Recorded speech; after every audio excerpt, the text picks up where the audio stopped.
오늘의 육아 헤드라인입니다. 고용노동부에 따르면 직장 어린이집 의무 이행 제도를 도입한 이래 30년 만에 직장 어린이집이 1,000개소를 넘어선 것으로 나타났습니다. 정부가 이르면 내년부터 만 5세 이하 아동들을 대상으로 한 달에 10만 원을 지급하는 아동수당을 도입할 것으로 보입니다. 올해 우리나라 65세 고령 인구가 유소년 인구를 처음으로 추월할 것으로 예상되고 있습니다. 또 일부 지역에서는 이미 사망자가 출생아보다 많은 인구 감소가 진행되는 것으로 나타났습니다. 이상 오늘의 육아 헤드라인이었습니다.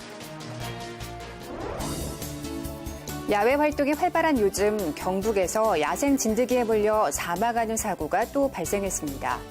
중증 열성 혈소판 감소 증후군은 예방 백신이 없는 만큼 야외 활동을 할 때 진드기에 물리지 않도록 각별히 주의하셔야 합니다. 야외 활동 후에는 옷을 털고 세탁과 샤워를 반드시 해야 하고 2주 이내에 고열과 구토, 설사 등 질병 관련 증상이 있으면 즉시 의료기관을 찾아 진료를 받으시기 바랍니다. 육아버스 첫 소식부터 만나보시죠. 직장 어린이집 의무 이행 제도를 도입한 이래 30년 만에 직장 어린이집이 1,000개소를 넘어섰습니다.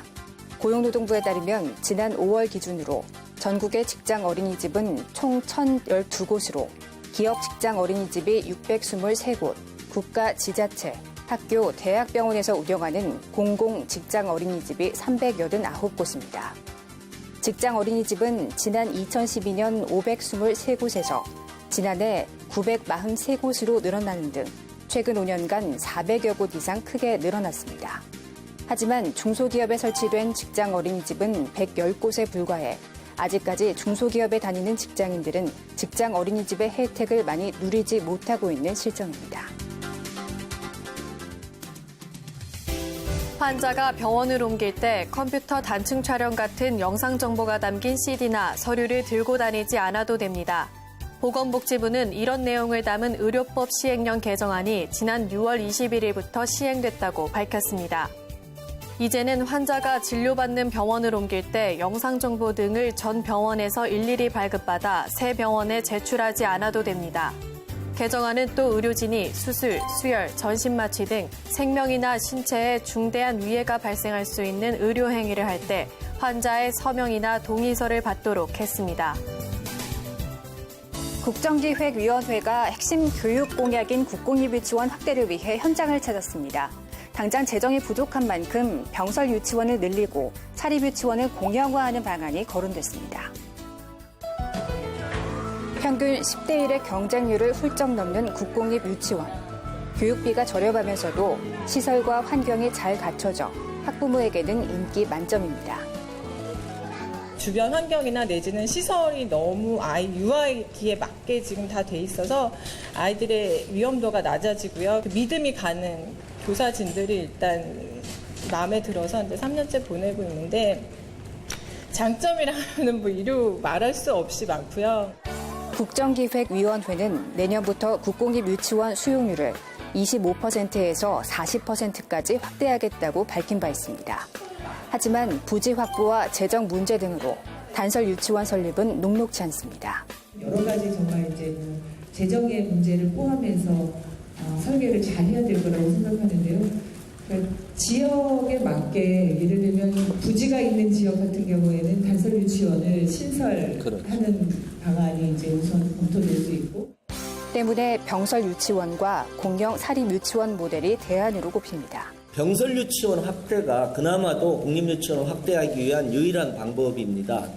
단설도 하면 좋겠지만 뭐 부지도 없고 그러니까. 이를 위해 병설 유치원 지원을 늘려야 한다는 지적도 나왔습니다. 초등학교와 분리해 원감과 영양사, 행정실장 등을 배치하는 동시에 초등학교 운영비를 지원해 설립 유인책을 제공해야 한다는 겁니다.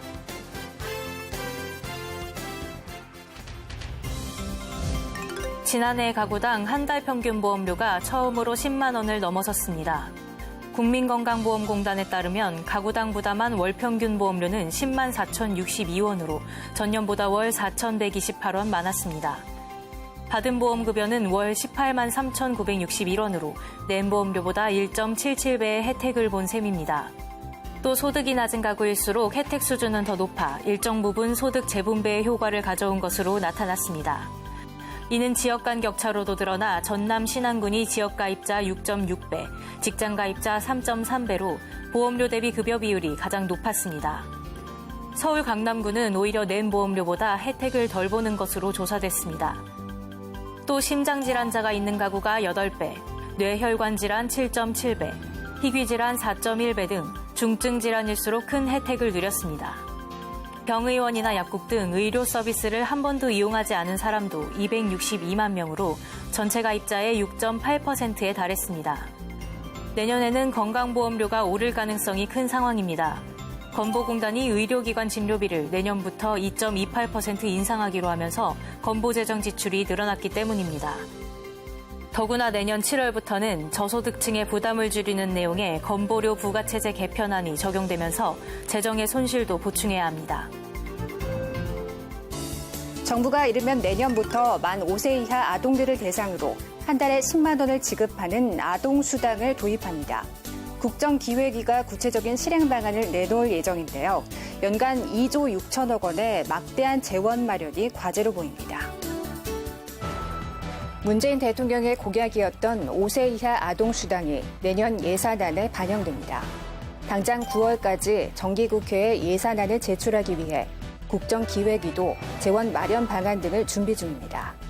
구체적 시기나 내용이 최종 확정되지 않았지만 이달 말까지는 내부 조율을 마치고 발표하겠다는 계획입니다. 이미 세계 91개국에서 시행되고 국내에서도 지난 2006년부터 정부 차원의 검토가 있어왔던 만큼 도입 필요성은 명확하다는 입장입니다.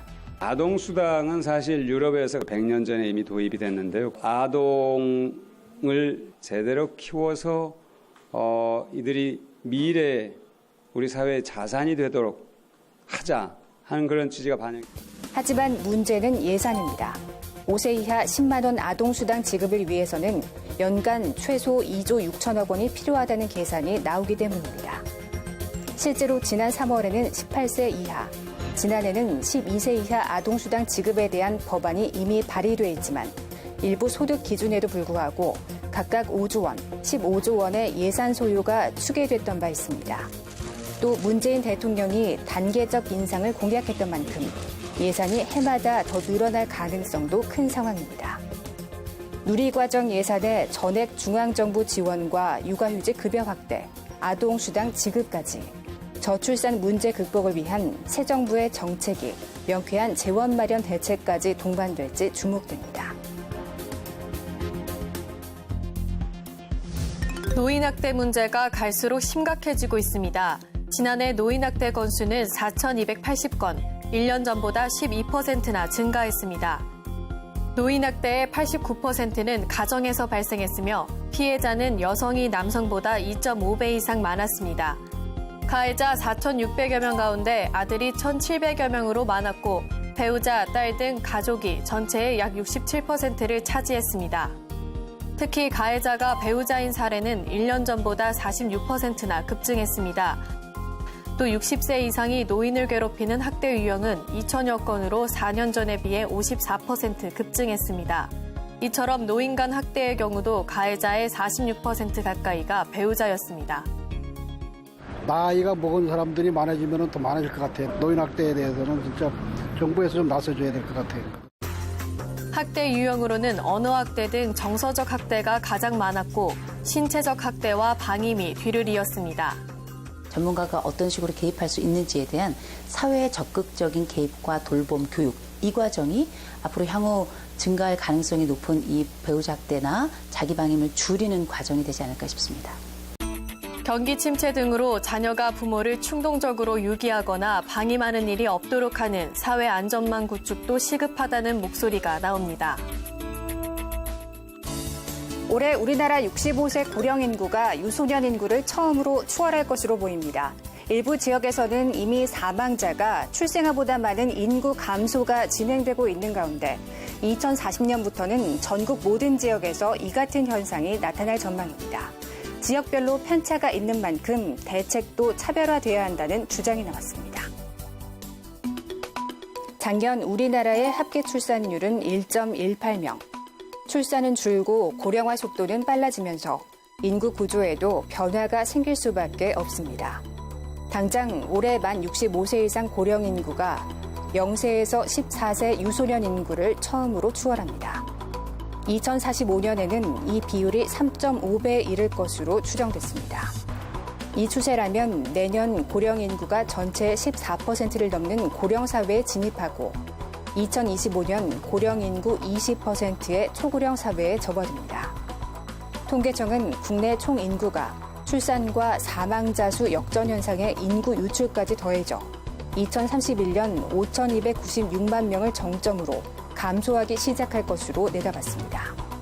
지역별로는 이미 강원과 전북, 전남, 경북 지역에서 사망자 수가 출생아 수보다 많은 인구 감소가 진행되고 있고 내년에는 부산으로 확대된다는 분석입니다. 저출산 고령화의 형태가 지역마다 다르게 나타나고 있는 만큼 지역별로 차별화된 정책이 필요하다는 주장이 나옵니다. 출산율도 낮고 기대 수명도 높은 지역에 그리고 인구가 계속 빠져나가고 있는 서울에서의 어떤 저출산 고령화의 현황과 울산처럼 인구는 계속 들어오고 출산율도 높은 그런 지역에서 보여주고 있는 어떤 저출산 고령화의 상황 자체는 굉장히 좀 다를 수 있다라는 거죠. 현재 출산율이 가장 높은 세종을 마지막으로 2040년부터는 17개 모든 시도에서 인구의 자연 감소가 시작될 전망입니다. 부산 지역 폐교가 학생들을 위한 수상 레포츠 스쿨과 기후변화센터로 거듭나면서 전국적으로 주목받고 있습니다. 2000년 폐교한 부산 가락초등학교 해포분교가 청소년을 위한 수상 레포츠 스쿨로 변신했습니다. 분교 안에 수영장을 만들어 청소년에게 생존 수영을 가르치고 강의실에서는 심폐소생술 체험이 한창입니다. 분교 주변 낙동강가에서 카타마린과 동력보트를 타며 수상 레포츠를 즐길 수도 있습니다. 친구들과 활동심도 기르고 오늘 최고의 추억이었던 것 같습니다. 일광초등학교 황리분교는 폐교 10년 만에 기후변화 교육센터로 탈바꿈했습니다. 태양광으로 신재생 에너지를 만드는 과정을 지켜보고 페달을 밟아 전기를 직접 만들어보기도 합니다. 부산 지역 폐교들이 새로운 공간으로 재탄생하면서 주목받고 있습니다. 폐교 33곳 중 6곳은 청소년 교육을 위한 체험시설로 16곳은 시민을 위한 공간으로 거듭났습니다. 교육부를 비롯해 전국 시도교육청 관계자들이 벤치마킹을 위해 지난해 37차례 부산을 방문하기도 했습니다. 이번 시간은 육아에 필요한 정보를 속속 알려주는 코너입니다. 오늘은 우리 아이 단계별 이유식 먹이는 꿀팁 편입니다.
안녕하십니까. 육아방송 시청자 여러분. 저는 사단법인 한국예절교육협회 이사장 심상숙입니다. 현대의 바쁜 일상 속에 우리 아이들에 대한 진정한 행복의 나눔과 조화를 이룰 수 있는 예절은 바로 공경과 섬김의 표현 인사예절이라고 볼 수 있습니다. 그러므로 사람과 사람 사이에 아름다운 관계의 형성이 이루어지고 소통이 될 수 있도록 때와 장소와 상황과 대상에 맞는 인사말과 행동 및 자기소개가 이루어질 수 있도록 사전에 전인교육이 가정에서부터 생활 속에 자연스럽게 이루어져야 합니다. 소학에서 보면 출필곡지하라는 말은 밖에 나갈 때는 반드시 아래고 반필면지하라는 말은 돌아오면 반드시 뵙고 얼굴을 보여드린다 라는 실천, 인사예절에 대해서 알 수 있습니다. 소학에는 부모님에 대한 효도, 또한 형제 간의 우애, 그리고 친구 간의 우정, 스승을 섬기기와 바람직한 대인관계 등 올바른 마음가짐을 갖기 위한 기본적인 행동 철학이 인사예절이라고 보고 있습니다. 상대를 공경하는 마음과 그리고 섬기는 마음을 행동 기거 동작 예로 표현하게 합니다. 밝고 슬기로운 어린이로 성장하며 자신감을 형성시키고 또한 자아를 발달시킵니다. 그리고 아이에 대한 좋은 인상을 상대방에게 첫인상을 형성하게 합니다. 자, 그럼 인사의 핵심 포인트를 알아보겠습니다. 자, 인사의 포인트, 미소 짓고 인사하고 대화하고 칭찬과 격려한다입니다.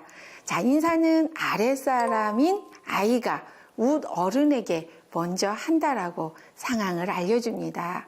먼저 아이의 눈을 바라보고 미소 짓고 한국인 정서에 맞는 공수 인사는 상대방이 나를 바라보고 있을 때 남자아이는 왼손이 위로 가게 하고 여자아이는 오른손이 위로 가게 가지런히 포개어서 상대를 바라보고 밝은 미소를 짓고 공손한 자세 바르게 서서 45도의 공경 인사 모습과 안녕하세요 라고 미소 짓고 상냥하게 웃 어른께 하는 공경 인사예절을 직접 아이에게 모습을 보여주고 자연스럽게 체험해 볼 수 있도록 알려줍니다. 대화의 시작은 사람 인자에서 일사자, 즉 인사에서부터 시작을 합니다. 모든 일의 시작과 끝을 알리고 또 관계 형성의 자신감과 감정과 신뢰성을 지속적으로 실천하는 중요한 윤활유 역할이 매개체가 바로 인사는 만사다라고 하죠. 평소에 반가움으로 가슴이 설레이는 감사한 마음의 감정 상태가 바로 인사에서부터 표현됩니다. 감정이 감흥으로 교감, 소통해서 함께하는 시간이 서로에게 교화, 즉 변화가 유쾌, 상쾌, 통쾌한 기쁨과 행복한 시간으로 거듭납니다. 아름다운 인연의 행복은 명쾌한 인사, 예절의 실천 습관에서 시작하는 수기 덕목입니다. 유능한 인재, 양성의 한 사람 한 사람 개개인의 자발적 실천과 그리고 가정, 학교, 사회에서 사회성 발달에 중화와 함께 아름답게 조화가 이루어지고 성장하여 한 사람의 인격과 인품에 대한 인성교육의 중요한 요소가 완성됩니다. 상황에 맞는 인사예절, 즉 시중지도의 자율성이 작용하여서 태평성대의 행복한 밝은 세상과 유능한 인재로 성장하는 과정에서 미래 우리 아이들의 인생을 달라지게 한다고 볼 수 있겠습니다. 맑고 또 향기로운 아름다운 인사예절, 소중한 우리 아이와 매일매일 밝은 미소와 행복한 동행을 함께 하시면 좋겠습니다. 감사합니다.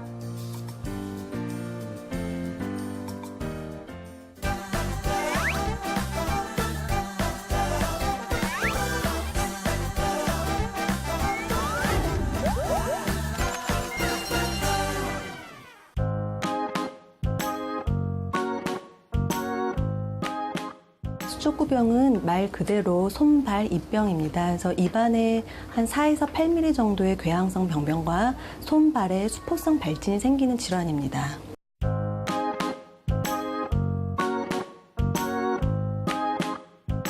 수족구병의 잠복기는 5일에서 7일 정도 됩니다. 따라서 일주일 이내까지는 환자에게 증상이 나타나는지 잘 관찰이 필요하고요. 입안의 구내염은 한 3일에서 5일 정도, 손발의 수포는 한 5일에서 7일 정도면 대부분 회복이 됩니다. 제가 지금 손녀를 보고 있는데 여름철에 수족구병이 유행한다 하는데 예방법 좀 알고 싶어요. 좀 가르쳐 주세요. 수족구병은 바이러스성 질환이기 때문에 대부분은 특별한 치료 없이 자연적으로 호전되는 질환입니다. 하지만 고열이 심한 경우에는 해열제를 사용하여 발열을 조절하게 되고 특히 목이 아파서 섭취량이 많이 감소하는 경우에는 탈수에 빠지기 쉽습니다. 그런 경우에는 수액 치료를 통하여서 아이의 탈수를 치료를 하게 됩니다. 예방법으로는 개인 위생이 제일 중요한데 외출 후에는 반드시 손을 깨끗하게 씻고 사람들이 많이 모이는 곳에 외출은 피하는 것이 좋으며 어린이집이나 유치원과 같은 집단 생활은 자제하는 것이 좋습니다. 아직 아이가 많이 어려가지고 어린이집에는 안 다니는데 그래서 크게 뭐 수족구나 그런 거에 크게 관심은 없는데 아직까지는 없었는데 그 수두랑 수족구가 거의 비슷한 현상이 나타나잖아요. 그래서 크게 만약에 아이가 걸렸을 때 두 개 그 최대 딱 알아볼 수 있게 집에서 어떤 차이점이 있는지 많이 궁금하거든요. 수두랑 수족구병은 같은 수포성 질환인데요. 수두는 보통 몸통에서부터 수포성 발진이 시작이 되어서 이것이 얼굴과 팔다리로 점차 번져나가는 전신적인 수포성 질환인데 비해서 수족구병은 입안의 궤양성 병변과 함께 손발에만 국한돼서 발생하는 수포성 질환입니다.